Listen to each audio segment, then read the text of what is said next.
తెలంగాణ రాష్ట్ర ముఖ్యమంత్రి రేవంత్ రెడ్డి విద్యా వ్యవస్థను పూర్తిగా విస్మరించారని బీఆర్ఎస్ నాయకులు నవీన్ గౌడ్, శ్యామ్ యాదవ్ ఆరోపించారు.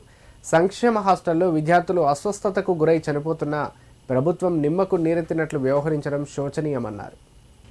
సిద్దిపేట జిల్లా అర్బన్ మండలం మిట్టపల్లి ఎల్లుపల్లి కస్తూర్బా గాంధీ పాఠశాల ఎదుట బీఆర్ఎస్ నాయకులు ధర్నా నిర్వహించారు. ఇటీవల హర్షిని అనే 7వ తరగతి విద్యార్థిని మృతి చెందిన సంఘటనపై తోటి విద్యార్థులతో మాట్లాడి విద్యార్థిని మృతికి గల కారణాలను అడిగి తెలుసుకున్నారు.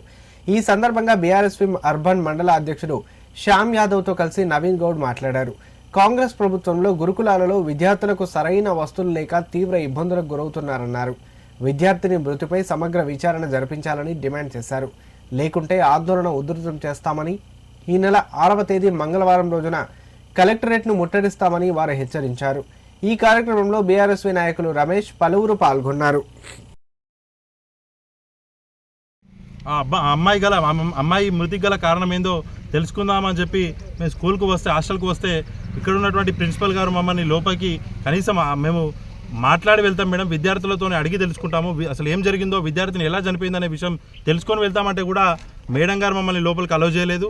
చాలాసేపు మేము రాగానే మేడం గారు తప్పు చేసినట్టుగా ఇందులో క్లియర్గా కనిపిస్తూ ఉంది.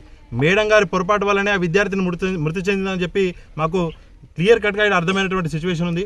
మేము ఎక్కడికైతే మేము స్కూల్ హాస్టల్ కార్డ్ గేట్ వద్దకు రాగానే పోలీసు వారికి మేడం గారు ఇన్ఫర్మేషన్ చేసి, పోలీసు వారి ఆధ్వర్యంలో మేము అయినప్పటికీ పోలీసు వారి సమక్షంలోనే కొంతమంది విద్యార్థులతో మాత్రమే మాట్లాడే అవకాశం మాకు కల్పించారు.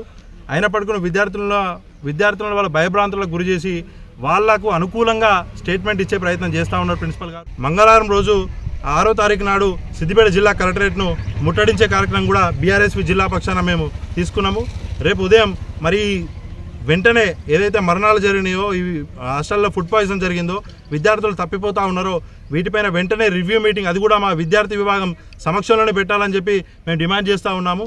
రేపు పొద్దున మేము ఖచ్చితంగా జిల్లా కలెక్టరేట్ కార్యాలయాన్ని ముట్టడిస్తాము. వాళ్ళు సమీక్ష జరిపే వరకు కూడా మేము కలెక్టర్ కార్యాలయాన్ని విడిచిపెట్టబోయే ప్రసక్తి ఉండదు.